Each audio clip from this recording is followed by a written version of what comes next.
What's up, my wizards? It's Dev, strictly BMTG, you know the spiel. We like magic, all that stuff. And we are spending this last week of Deck Tech season looking over some rotation proof lists that are almost there, you know. They've got a bunch of pieces that go together well. They look like they should exist, but in the end, they're just not quite what they could be, you know. Maybe they're waiting on some pieces from Guilds of Ravnica, but I still think it's worth looking over these decks because they have so many pieces that work so well together. So today, got a good one for you. We're bringing Grandma to the party. Here's Mono Red Jaya's Apex.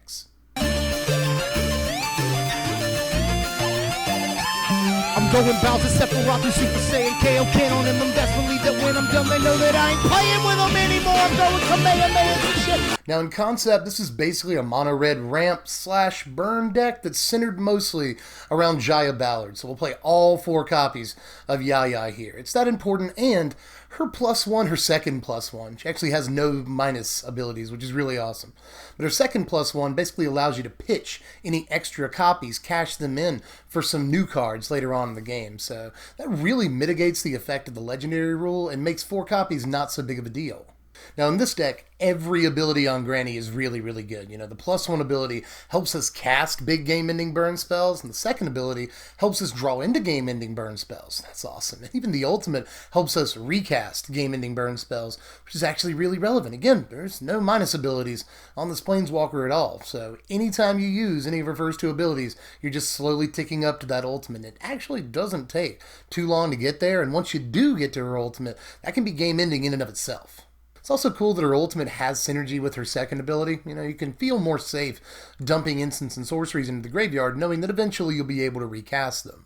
You know, one thing that I've really come to like about Jaya that doesn't get a whole lot of talk because, like, nobody talks about this card in the first place, is that she can sort of halfway protect herself when she enters the battlefield, even if you tap out for her. You know, you pay all your mana on turn 5 for Jaya Ballard. You still have mana left over, thanks to her +1 ability. If you've got a burn spell in your hand, you can take something out and make sure she doesn't get run over the minute you say go. And it's not like this is anything new, you know, we've been doing this for 2 years with Chandra Torch of Defiance. It's a common playline to tap out for Chandra, get the 2 red mana, and lightning strike your guy. So it doesn't change, it's no different here, and it's actually even better on Jaya because she gives us more mana. Now, even though Jaya's ultimate is kind of a win condition, we still need burn spells to cast with it out of our graveyard in order for it to actually be a win condition. But that's no problem, because we have like 16 burn spells in this deck, and the 2 that we're trying to win the game with most often are Fight with Fire and Banefire. So we'll play 4 main deck copies of both of these things. Now, first of all, Fight with Fire is just tailor-made to work with Jaya Ballard. Literally, I'm pretty sure they designed the 2 cards to work well together. You know, in a perfect world, you drop your Jaya on turn 5, it survives until your next turn.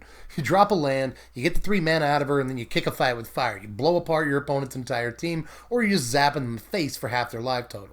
You can do very similar things with Banefire, obviously. Just big red X spell, scales really well, is even better technically than Fight with Fire in the very late game, and is pretty much always better than Fight with Fire against control decks.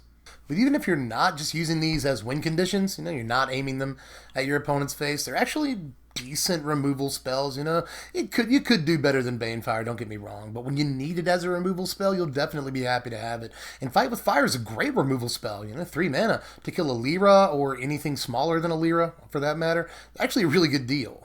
But without a doubt, the coolest card in the deck is Apex of Power. We're actually going to try and play 2 copies of this thing, but I will spend some time pitching this card to you. There is a reason that I put it in the deck in the first place. You know, we run dry on cards relatively fast in this. There is nothing worse than finally getting your Jaya down, but you got nothing in your hand for it to help you cast, or nothing to pitch to it to draw fresh cards, you know. That's a bad feeling. In those you know, instances, your Jaya really doesn't do much for you. So that sucks. So even with her +1 ability, again, you have to have stuff to pitch to it. It's just a rummage ability. So there will come a time when you don't have any cards in your hand. You're just filtering your crappy draw to it 1 card at a time. And that sometimes isn't good enough. So this allows us to, quote, draw 7 cards all at one time. You know, if we're looking for a Banefire or a Fight with Fire specifically, we're almost guaranteed to find it because we get to see so many cards. This is like a dig through time level of cards. Plus it gives us all the mana necessary to do whatever we want. Whether it's cast a huge Banefire or kick a Fight with Fire or whatever we're trying to do. It gives us ample mana to do it. You know, as long as we can cast it, it'll give us all the mana back and let us see all of the cards. And it is much more reasonable for us to be casting this card than pretty much any deck in Standard, so I don't feel too bad about playing it. Sometimes this will win the game for you. But like I said just a minute ago, Jaya isn't our only ramp piece in this deck. There's actually a pretty rich and varied suite of red ramp cards to play right now that aren't half bad. So we're going to play 4 copies of Wily Goblin, 4 copies of Captain Lannery Storm, and 4 copies of Catalyst Elemental.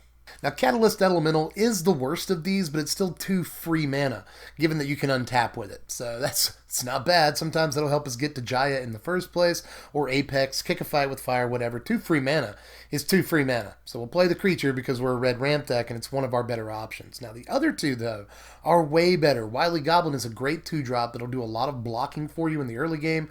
We need to extend the game to the point where we can actually get to Jaya, and these big burn spells we're trying to play, like the turn after Jaya, for that matter. So we need to extend the game. Wily Goblin's a good blocker for that and leaves a treasure token behind. Captain Lannery Storm also leaves a treasure token behind, given that she can get to the attack step and actually swing in. And sometimes this will translate to a removal spell and a free treasure. You know, you'll play it, you'll swing in with it that turn, they'll trade for it in combat, and you'll leave behind a treasure. That is exactly what you want Captain Crunch to be doing for you. All that said, though, you will take all the attack damage you can get, because every time you actually get in with a Captain Storm, or a Catalyst Elemental, a Wily Goblin, whatever, that makes it that much easier to win the game off of your burn spells. And speaking of burn spells, we're actually not done with those. We've also got 4 copies of Shock and 4 copies of Lightning Strike, because that's prudent. I feel like we should be doing that, you know.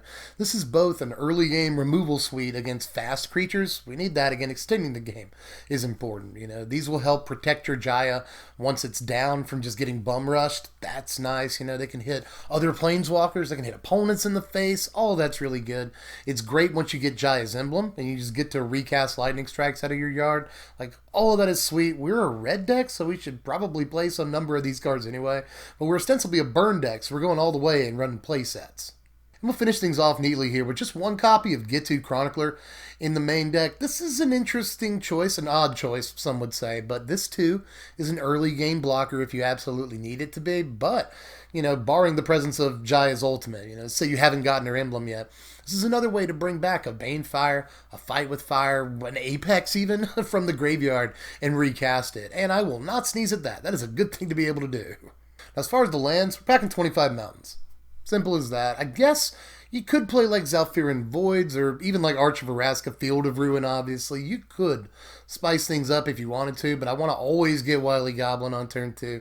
You know, I want to always get Jaya Ballard, for that matter, on turn 5. I don't want anything messing with that, so I think I'll just run mountains here, and it's good for the budget, for that matter. Now here's the board, and this is pretty straightforward right here, but there are a couple of things I want to point out. The Shivan Fire is kind of like a 5th copy of Shock, but this can also take out those 4 toughness creatures. Everyone's talking about, oh, I can't wait to play my 4 toughness guys. Well, Shivan Fire is at least an option against those 2 when you need it to be. Get 2 Chroniclers in there. This is a way to get card advantage against control decks.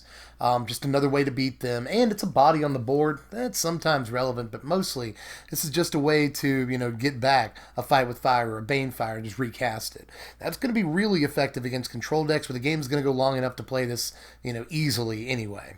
We've got some Daredevils in there against control too, so that we can also cast spells out of their graveyard, which is pretty mean, but we'll take it, especially the spells that draw us cards. We really want to cast those. So I like Direfully Daredevil in here, especially considering it gives us a body on the board too. Something else control decks don't particularly like. But on the opposite end of the spectrum, we've got 4 whole copies of Fiery Cannonade in there. Now, do be on the lookout for another red sweeper in Guilds of Ravnica, and beyond for that matter. But in the meantime, Fiery Cannonade is not actually a terrible sweeper. You know, this is going to kill most of the white 1 and 2 drops, most of the red 1 and 2 drops, most of the 1 and 2 drops in the format, for that matter. And that's all we needed to do. We want to extend the game against aggro. This is pretty good for that. We will often 2 or 3 for 1 with this card.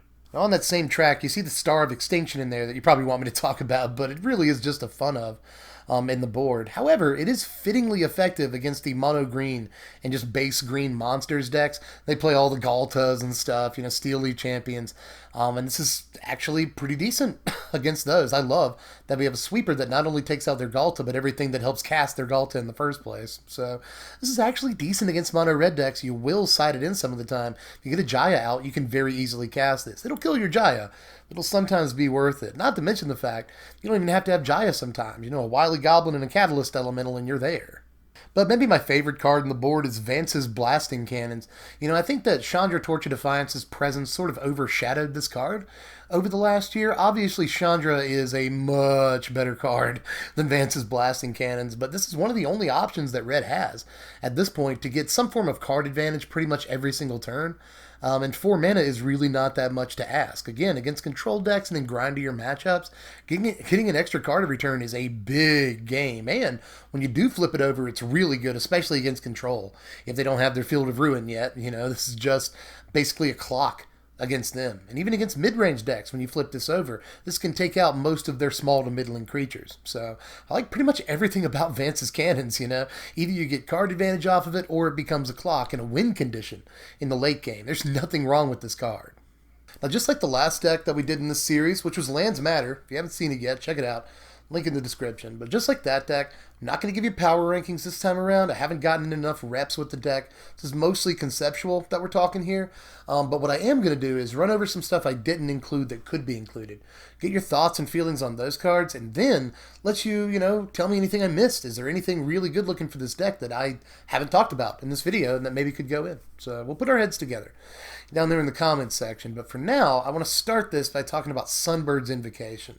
I guess you can't use Jaya to play this, which is the number one reason I didn't include it in the deck, but it is pretty sweet. Obviously, if you kick a fight with fire, then you can cast just about anything you want off of Sunbirds Invocation. But an expensive spell that Jaya could help us play, that nonetheless didn't end up in the final build here, is Brass's Bounty. I want to know how you feel about this one, too.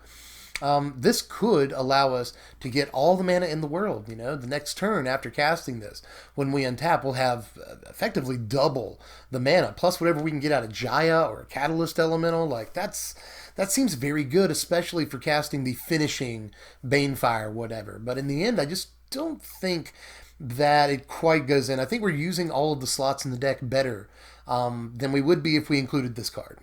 And finally, I think double cast is at least worth considering. Obviously, let's say you can kick a fight with fire. Well, just for 2 more mana, you can double cast and win the game that turn, which actually isn't too hard. If you Apex of Power and find both a double cast and a fight with fire, then you only need 1 extra mana, just 1 extra mana to win the game right then and there. So double cast might actually be worth considering. But again, just like the last card, just like Brass's Bounty, I think we're maybe using our slots better than we would be if we included this card. But that said, we don't absolutely need Apex of Power, even with the scenario I just outlined.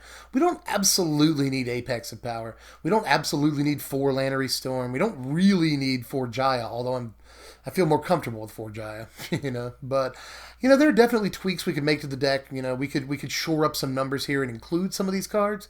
But in the end, I don't know that any of them are powerful or effective enough, especially by themselves. Like Brass's Bounty doesn't do anything by itself. It doesn't help us win the game in any way, not really. And the same thing with Double Cast. By itself, it doesn't do anything for us. It's just a dead card in our hand by itself. So I don't know that we'd be using our available slots any better if we included these cards. But that said, now I'm going to turn it over to you. I want to know how you feel about this. It definitely looks like it should exist. I'll say that much, but, it just doesn't necessarily look like it comes together to be a truly powerful deck just yet. So are we waiting on pieces for it? Have I completely overlooked something? Are the numbers wrong? Let me know down there in the comment section how you feel. We'll work on this thing together. And maybe the best part is that the deck is reasonably cheap. It's a whole heck of a lot cheaper than Lands Matter was. It was like a $200 deck. This thing is only like $40 in its current form, because Jaya is like the most expensive card in the deck, and she's only like $3.50 or $4 right now.